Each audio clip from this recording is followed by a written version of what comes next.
We have a great presentation prior to the lunchtime. Geoffrey Wilson, who's the president of the Physicians Organizing Committee. Mr. Wilson has spent more than 30 years in direct advocacy on behalf of physicians and hospital medical staff, fighting the encroachment of insurance companies, hospital corporations, and government entities. As president of the Physicians Organizing Committee, he has pioneered the development of physicians organizing outside of the confines of the national labor laws and antitrust laws and other restrictive legislations, which have always limited us conventionally to bring physicians together to win victories on behalf of patient care. So I'd like to introduce Mr. Geoffrey Wilson, speaking on organizing collective physician activism to defend and advance the ethics of the medical profession. Thank you. All right. Give you one. Got it, yeah. Okay, is the mic on? Great. All right. I'm really glad to be here. This is a fabulous gathering. Many people have thanked. I also want to thank Dr. Cravioto, Dr. Strickland, Dr. Thompson, Dr. Melling for pulling this together. There's been nothing like this ever that I've seen in 30 years of this collection of fantastic speakers, fantastic ideas. I've learned a tremendous amount being here. Our organization hopefully will fill what I've seen as sort of a missing gap in the presentations, which is action. How do you engage in action? We are all about action. And I'm going to start with a brief little presentation. Nope, that's not it. That's important, but that's not it. That's the graphic of why physicians protests never seem to work out. Right. Right. Exactly. This is part of the presentation. This is the problem we're having in terms of getting our message across to people. I don't know if someone can help me back there with the other part of the presentation. AV Brown? No, that's not it. Huh? Can you go back? Can anybody cue up the video for me?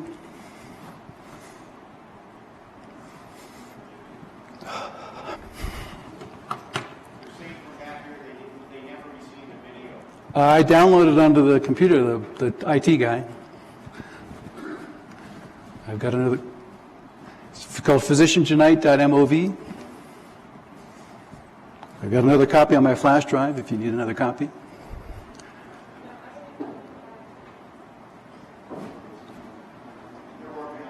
Okay. All right, okay. Well, I'm Jeff Wilson, president of Physicians Organizing Committee, and we make it possible for physicians to use their training and expertise to learn organizing, to be able to improve and defend and fight for a healthcare system that prioritizes patient care rather than the profits of a handful of corporations at the expense of practitioners and patients, which many people have highlighted in their presentations. And I'm going to talk about how we do that in this presentation, give a couple of case examples that go into a little bit of detail of how we're able to take those fights forward so you get an idea of what we do. Again, there's all the frustrations that have been expressed here of physicians trying to practice medicine according to ethics. Our tagline is fighting for the ethics of the profession. And that includes looking at both what we do for our patients in the office, but the overall ramifications. And as people have pointed out, our healthcare system's not doing well. For the amount of money, the 2.7 or 3.5 trillion you want to put into it, we are at 6.1 deaths per thousand, last of all industrial countries for infant mortality, worst that is. Our life expectancy of 78.8 years puts us at 40th in the world. Journal of Patient Safety issued a report recently that said there are as many as 440,000 preventable deaths in the hospitals every year. All right, that puts that at the number 3 cause of death behind heart disease and cancer in the country. We could be doing better. And many of you have seen the speed-ups, the understaffing, the overworked staff, the things that lead to these things, the cost cutting that's literally costing lives. And this is because we've basically allowed a healthcare system to be taken over by a disease management industry that sells cures piecemeal to people instead of a system to actually treat patients and get them better. The health industry, by the way, although the system may be sick, the industry is doing quite well, all 2.7 whatever trillion dollars of it. The pharmaceutical industry, you might have heard this recently, Gilead Sciences released their Hep C drug, Sovaldi, $1,000 a pill. They made over $10.3 billion last year. They did more than that. They registered it in Ireland, so it's offshore, so they pay no taxes on the money that they made. They didn't invent this scheme. The pharmaceutical industry overall has about $100 billion of its profits parked overseas. That money's not being taxed. There's nothing going into Medicare, public health, those sorts of things. Any luck on the AV work back there? Because I have... Anyway, okay, I'm going to go on and try to get some of these. Okay, I had this initially. This is the problem, is communicating our issues that we're facing as doctors to a general public. All right? Going strike, people can't read what's going on. What do they know? What do they understand? What's happening to physicians? They, by and large, don't understand what's going on. They have the misperception of what's going on with physicians. Simply, I've mentioned it. We had a guy, Dr. Zaleski, several years ago, was in Wheeling, West Virginia. Okay, and malpractice rates have been raised to $350,000 a year. He said, I'm out of here. I can't practice this rate, and my colleagues are out of here too. So he called us and asked for help. He wanted to do a strike. I said, well, before you do that, if you go out there and say, we're on strike because of malpractice rates, the insurance company is going to say, it's those complaining, rich, greedy doctors, again, don't listen to them. So he said, don't open that way. Go out there and say, talk about the coal miners you gave free health care to when the industry shut down. Talk about the steel workers and their families you treated for free. Talk about what you've done for that community. And then isolate the insurance companies as the profiteers that are making things worse for the community. They did that. They were successful. After 3 days of being on strike, George Bush flew to Wheeling, West Virginia and said, what do you want? Stop this. I don't want the doctor strike spreading across the country. They got the rates reduced down to $100,000 a year.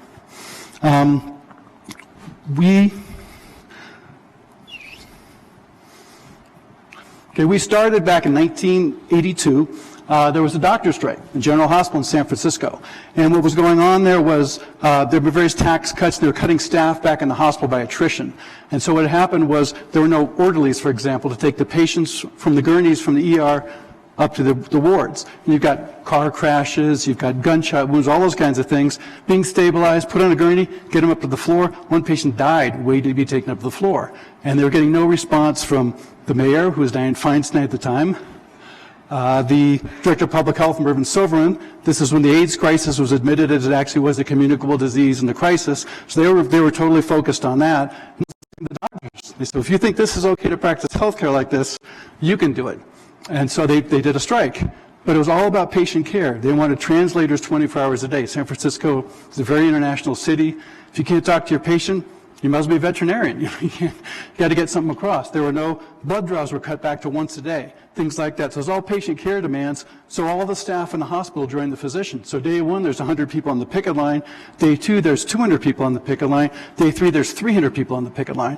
The mayor says, okay, what do you want? You know, it doesn't look good that care is so bad in the county hospital that the doctors are actually on strike, which doctors rarely do. So they got their demands met. Many of them are in place still today from that action. We grew out of that because, of course, you're not a resident forever, you graduate, right? And so the city attorney said, wait, you're residents. You have no standing in a court of law. We can't negotiate with you, and try to withdraw the stuff. That went on for years in court.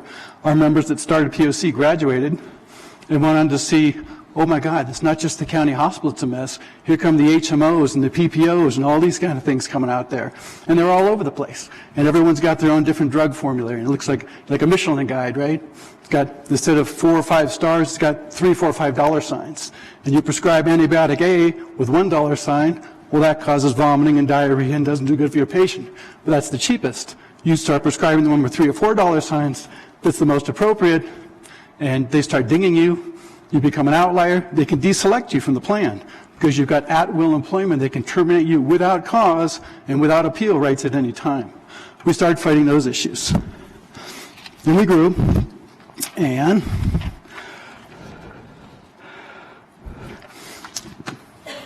okay, so there we go. This is staff at San Leandro Hospital. What happened was, actually one of our dentists, who was a member of ours, one of his patients was the city councilman, said, they're going to ruin our hospital, they're shutting our hospital down, what do we do? I said, you give me 3 or 4 physicians that want to save it, and we'll show them how to save the hospital.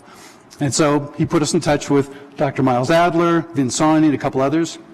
And we laid out the plan and what we would do. We said, we'll break the work down. If you guys follow the steps, we'll save this hospital.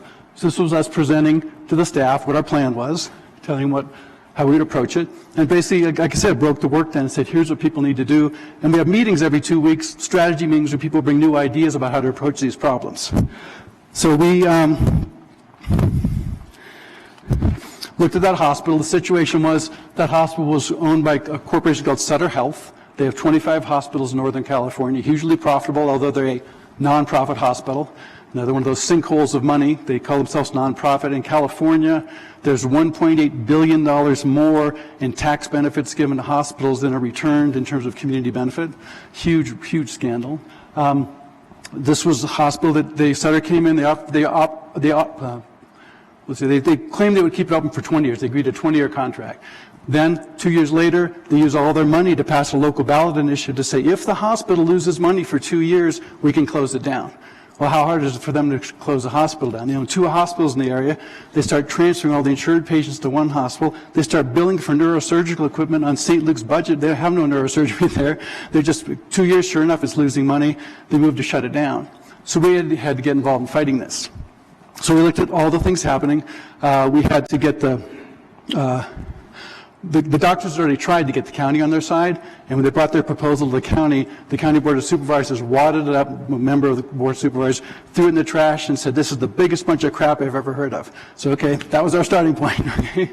So we had to start organizing. So we said, okay, well, what happens to the county hospital if this hospital closes down? Sutter's plan was to take all the insured patients to their hospital, Eden, shut this one down, all the uninsured were going to go to the county. There's a film you might have seen called The Waiting Room. It's about Highland Hospital's emergency room, what a disaster it is. There's 2 waiting rooms full all day long, every day, of patients waiting to be seen. It's the only urban hospital for that whole area. So they could not handle a single more patient. So we had to start talking to the doctors there and say, what would happen to your ER if this happened? What would happen to all your care here? And so they started agitating with the county and said, we can't close that hospital down. We looked at the fact that Sutter was a nonprofit hospital. They had several hospitals in the area, so we went to the Board of Supervisors and said, okay, if they shut this hospital down, what do they do to merit their nonprofit status? Now, nonprofit status is granted at the state and the federal and the local level, the county level. The county nonprofit status is called welfare exemption in California. That allows them to pay 0 property tax. That's several $1 million a year to them. So we met with Wilma Chan, the Board of Supervisors, and said, we'd like to see what it would take to revoke their nonprofit status. And she leans across the table and said, I'd like to revoke their operating permit. So, okay, let's go. And so what do we do? She goes, I'll call my friend in the State Board of Equalization. So she calls, right there while we're in her office, she calls Betty Yee, President of the State Board of Equalization, says, could you hold a meeting down here in San Leandro about this hospital's nonprofit status? She says, sure. I said, great. It's like you're on Mount Olympus and you're throwing the lightning bolts down. And you got them, the agencies working against the people you're up against. So they hold the hearing. Sutter declines to come, of course. So all our people get to come. And we get to talk about all the violations of the nonprofit status that have happened. Betty Yee takes the report back to Sacramento, and they say, oh my God, they hold a hearing in Sacramento, and they subpoena them. They have to come to that one. Off of that now in California, there's schedule, it's at the federal and the state level, it's called Schedule H, where nonprofits have to justify what they do to actually merit their nonprofit status. So we kept going, and we kept fighting this. The healthcare district, this was a district hospital, and they filed a lawsuit because when the hospital was agreed to be transferred to Sutter, given to them, there were 5 people on the board, 3 were direct employees of Sutter. Complete conflict of interest.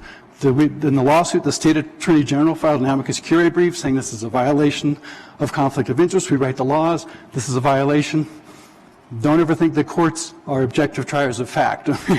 In spite of that, no, it's not that much of a conflict of interest. What?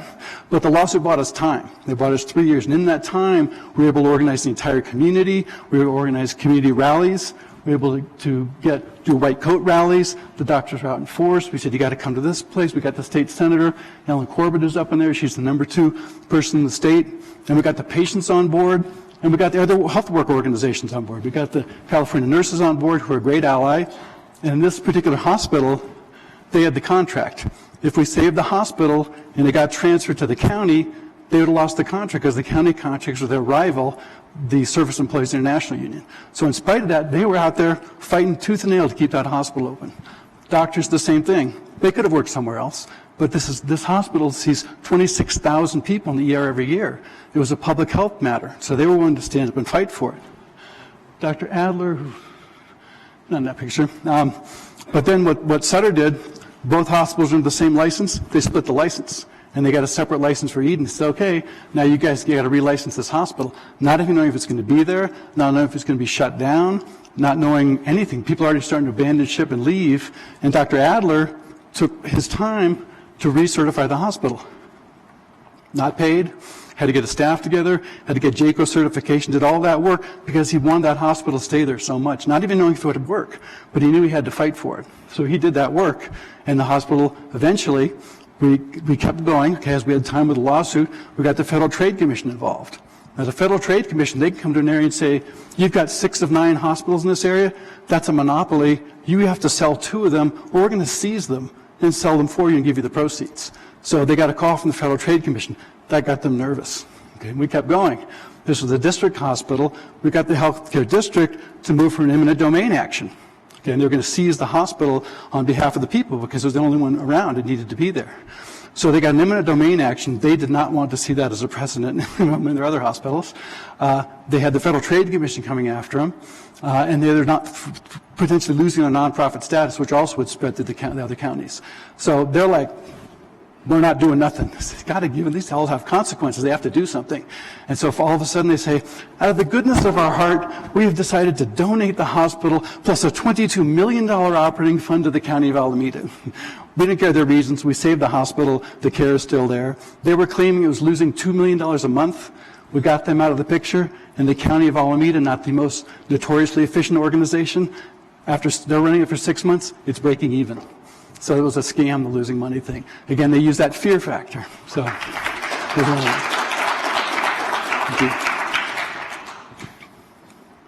okay, Crescent City, okay, another case example. We actually found out about this conference from one of our orthopedic surgeons, Dr. Greg Duncan, who's up in Crescent City. And Crescent City is the only hospital for 80 miles around. It's a 49-bed hospital. And if it's full and you have to go somewhere else, there's no heliport there. The terrain is too rugged and the weather's too bad. You have to take an ambulance to the airport, take a fixed-wing airplane to Medford, Oregon, take an ambulance from that airport to their hospital, if you survive, for a cost of $50,000. All right? So this is not something that anybody wants to engage in economically or their health-wise. So Sutter comes around and realizes, oh, you know what? There's this program the federal government created called Critical Access Hospital Status. This is to support small, struggling rural hospitals. It's a good program. When they put the DRGs in, over 300 hospitals collapsed in the first few years. 80 counties were left without any hospital whatsoever. So they said, oh, let's do something about this. Let's provide a support arrangement for these small hospitals. So Sutter gets a hold of this and says, oh, we can get triple Medicare reimbursement if we cut the hospital in half? Let's do it. And so they came in and they said, we have some new bylaws here. And all the people on the board are Sutter people, except the one person is the chief of staff. And the chief of staff said, well, can we review these bylaws first? No, we're updating them with the current California laws. I'd like to read them if possible. No, it's not necessary. They're here. There's not that much change here. 1,400 changes in the bylaws. Gave them complete control of the hospital. Took over privileges the physicians are supposed to run. At the next meeting, people spoke to this, were completely opposed to it. Their attorneys took those notes and took out 70% of the minutes and said, these are now the official minutes. Dr. Duncan filed a complaint with the California Bar Association to get the lawyers disbarred. So he's a fighter. He wasn't going to put up with this. Started organizing rallies in the community. And so he came down to meet with us about how to approach this. We said, you got to get allies. You got to line up your allies. Doctors alone aren't going to be enough. But the community loves you guys. You got to get people on board. So we laid out a plan, and so we came up to visit him to work with him after he got some things in place. He already had a letter from the city council to support the hospital. He got a letter from the board of supervisors to support the hospital. He got a letter from the healthcare districts to support the hospital. He got a letter from the 7 Indian tribes in the area to support the hospital. And he even got a letter from the warden of Pelican Bay Maximum Security Prison to support the hospital, because several years ago there had been a prison riot, and several guards are bleeding really badly and were treated at this hospital. If they cut it, Sutter's proposal is to cut it in half to 25 beds. By their own admission, there would be 247 air ambulance flights out of there per year for doing that. So he kept fighting. We warned about all the things that was going to happen. We said, okay, if this goes through, if you fight this, you better get ready. They're going to do their sham peer reviews against you. They're going to start trying to discredit you. They're going to pay money for their own studies that say this is perfectly fine and try to make you look wrong. They did all that stuff.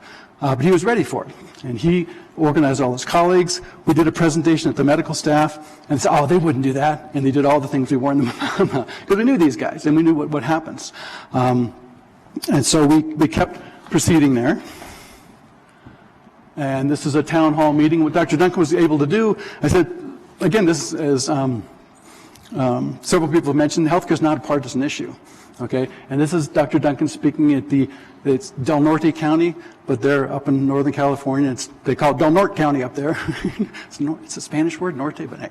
There's Del Norte County. This is the Del Norte County Tea Party Patriots meeting, and he's speaking to them. Nobody wants their hospital ripped off. He's speaking to them. He's speaking to single payer people. He's speaking to everybody. Nobody wants to see the hospital ripped off. He had 4,000 people come by his office to sign a petition to save the hospital.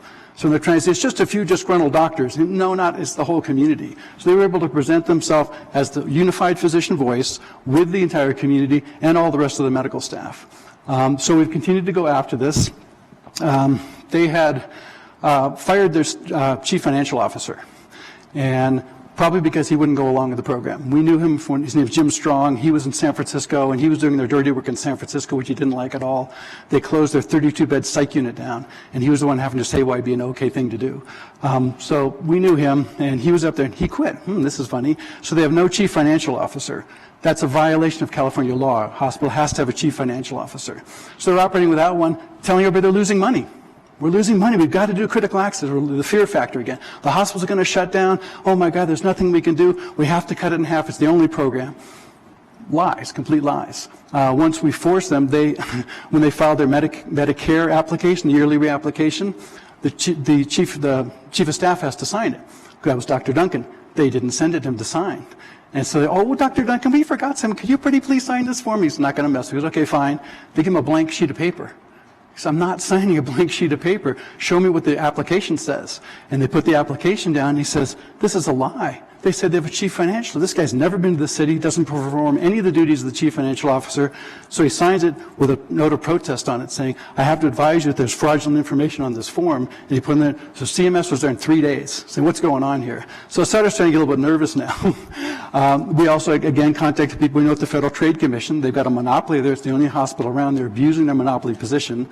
We kept working with CMS. They were not as helpful as they needed to be. We kept pushing them, and they're kind of like not doing what they should do, so we went to the Office of the Inspector General. Now, the budgets of Medicare and Medicaid together is $1 trillion a year. So they have a special office called the Office of the Inspector General to oversee that funding.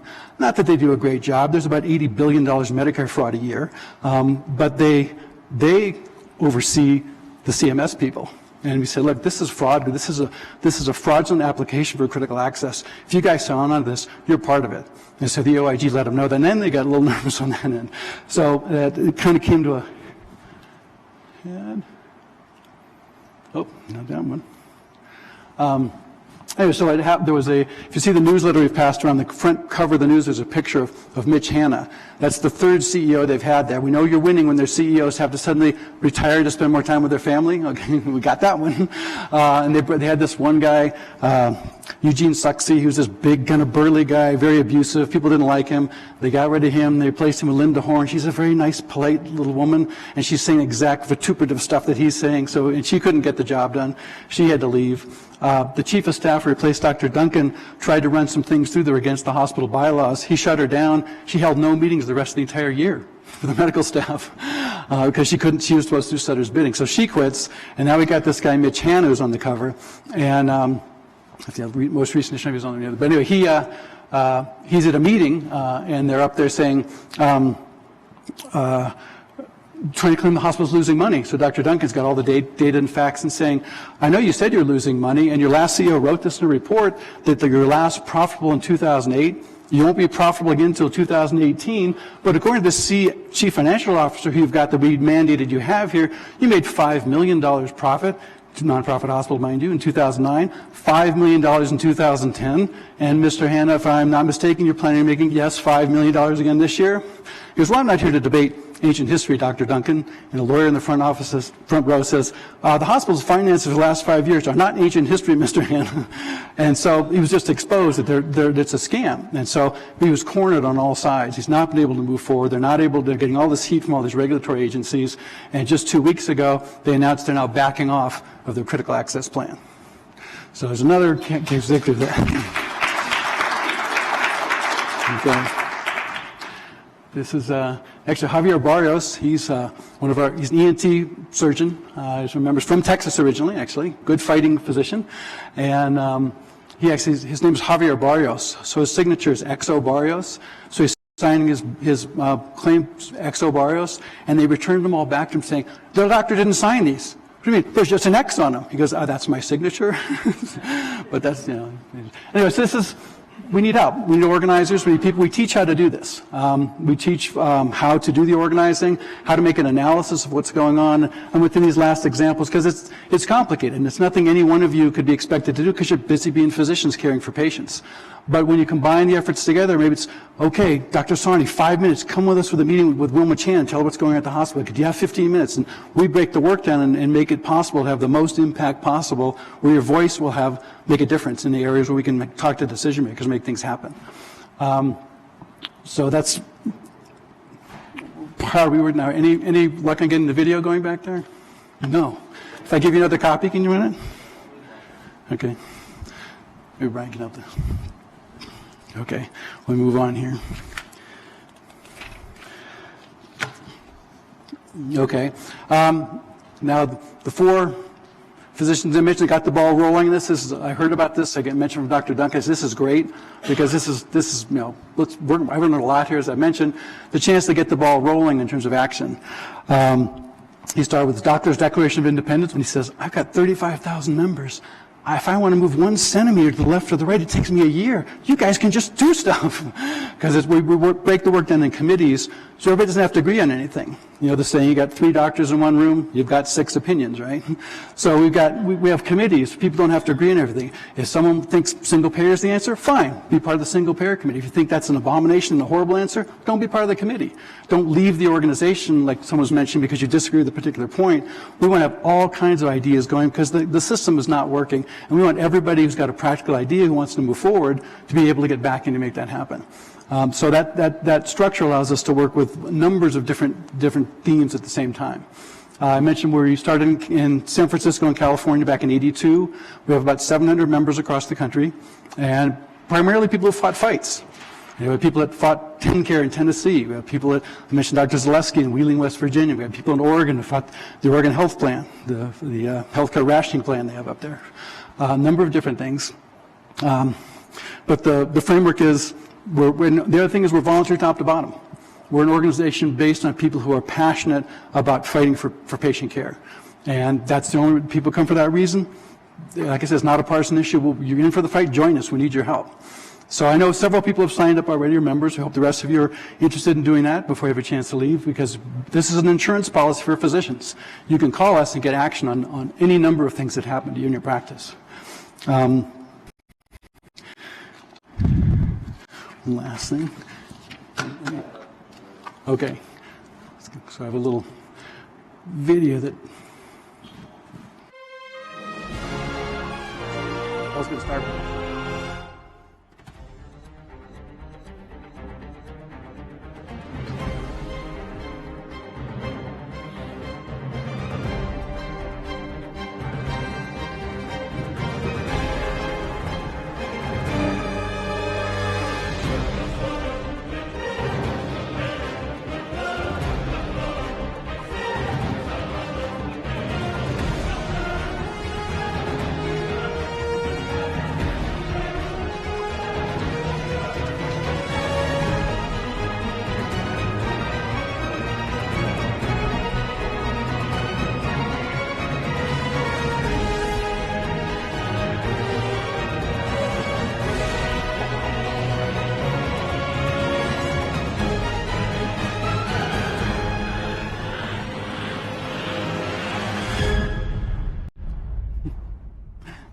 I was going to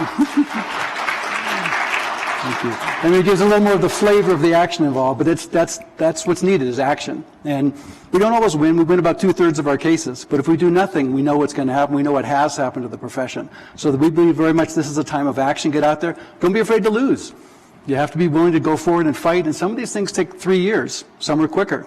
But with determination, like I said, the longer ones, we win almost all of them because they're not used to somebody who doesn't go away.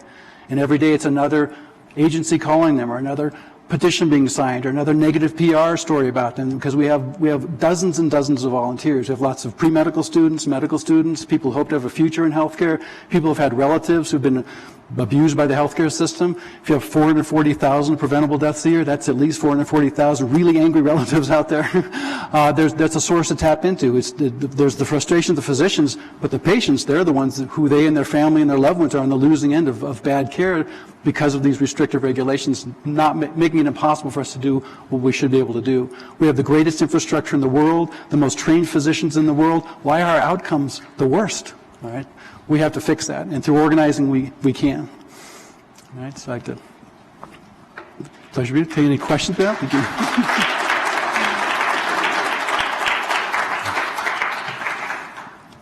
If you take a seat at the table, we can address some questions from our audience here. Or folks at home, if you want to type in some questions, utilizing our great technology and great technology crew.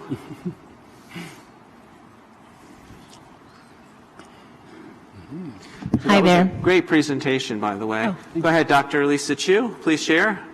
I just wanted to reflect on what's emerging for me from today and the last few days is a roadmap for what is required of us as citizens in a democracy to be responsible in that, and that we enjoy our freedoms only by really participating in the system. And so I'm seeing that there's a sort of a contrast between our messaging about wanting to focus on physician-patient relationship, which I'm sort of picturing like the ostrich putting its head in the ground and being like, just let me do this. But what I'm hearing from many of the leaders is we're actually being called to step up and expand our participation outside that clinic room and in the larger system if we are going to actually claim our power and our autonomy in a democracy. What are your comments, if any, on that? Go right ahead, and then we have another question. Okay. Yeah, absolutely. It's a time for physician. One of our doctors says it's no longer good enough to be a physician. You have to be a physician advocate. You have to be out there standing up, what Dr. Duncan does in Crescent City. Every time they tell a lie, every time he's on them immediately, putting it right back down their throats, exposing it, stopping it, not letting it bowl people over, not letting them do the things that they.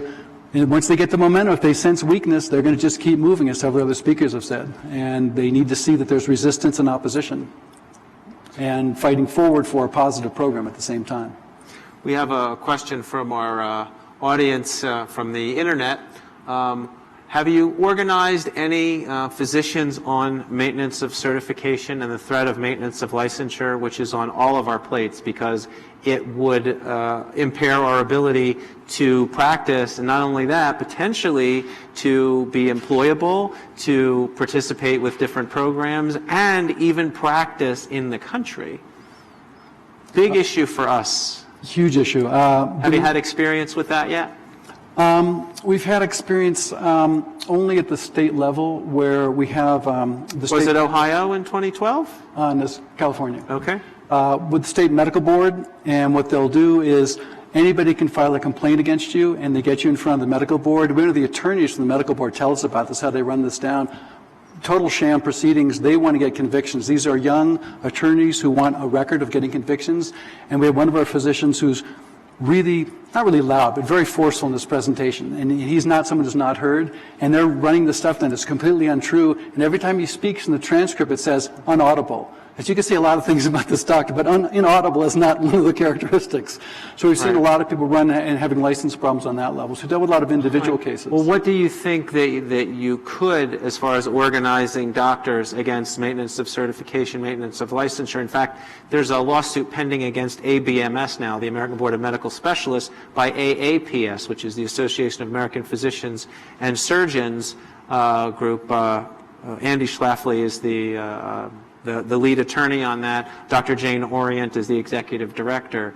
Currently, there's a lawsuit against them because of maintenance of certification that potentially it limits a physician's ability to practice at all if they're non-compliant with those things, and they even mention restraint of trade, and that's a huge issue. So what do you see your group's role in that? Big question. Sorry. I see a lot of the issues that we could get involved in. I see the profiteering going on. I see people who have no medical interest in the patients, interceding in the patient. Well, maintenance of certification may cost a physician upwards of $10,000 out of their personal pocket with no return every 8 years. Not to mention the time that it takes to do all those things. And there's no data to say that any of it actually moves any care forward. Yeah. So sorry to interrupt, but I want to make sure you understood it because you said it was new to you. Yeah, I've seen some of the videos on the website about it. Okay. And I think the first premise has to be a legal concept called Quo Warranto. Who gives these people the authority to say this? How do they claim the justification? That should be challenged. That should be fought. Who are they? And how come they get to do this?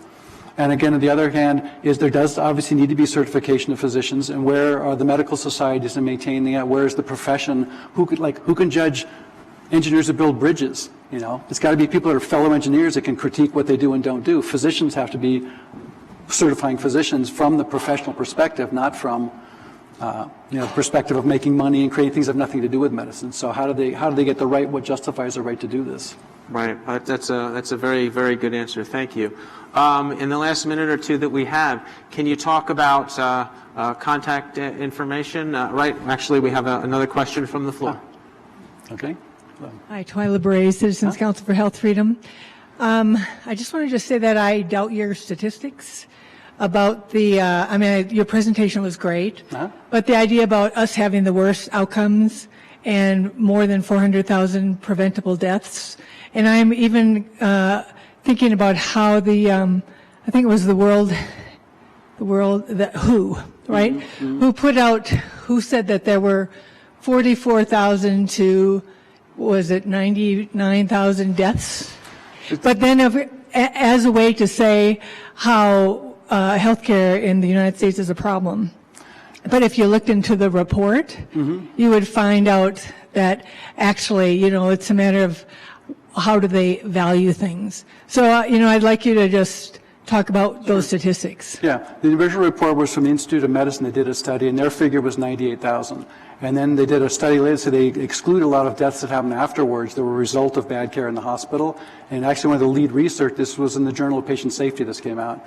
And actually, there was a range from 220,000 to 440,000. And one of the people who was the lead researcher on the original Institute of Medicine study agreed with the subsequent analysis, that they was way underestimated in the initial one. So that's where that comes from. It's in the Journal of Patient Safety. You can look up the study there.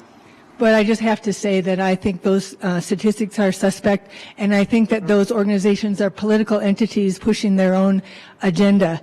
So that when we look at the study, for instance, where it says that the United States is something like the 37th best healthcare system in the world.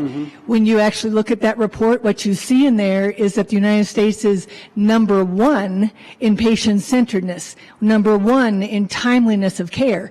But the headline is that we're 37th, when it's only because we don't ration care. So those who put out those kind of studies have their own agendas and what they want to headline. So I just encourage you to look at those statistics and see perhaps whether they might be in error. Well, thanks for raising that information.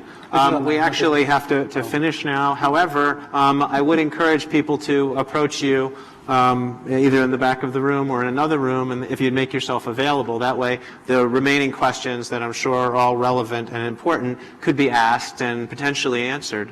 Okay. So your contact information, just briefly, as we finish here? Physicians Organizing Committee, Telephone number, we actually use the telephone and typewriters a lot. We're Very good. 415-434-9335. Electronic emails don't often get to us. We get flooded with them and we might miss them. So phone number is best. There's people in the office 7 days a week answering the phone. That's really the best way. And you've got the address on the publications there. Yeah. 450 Sutter Street, of all irony, our major opponent. Suite number 1812. All right. Thank you very much. Okay, I appreciate it. Thank All right, you. Thank you. Yep.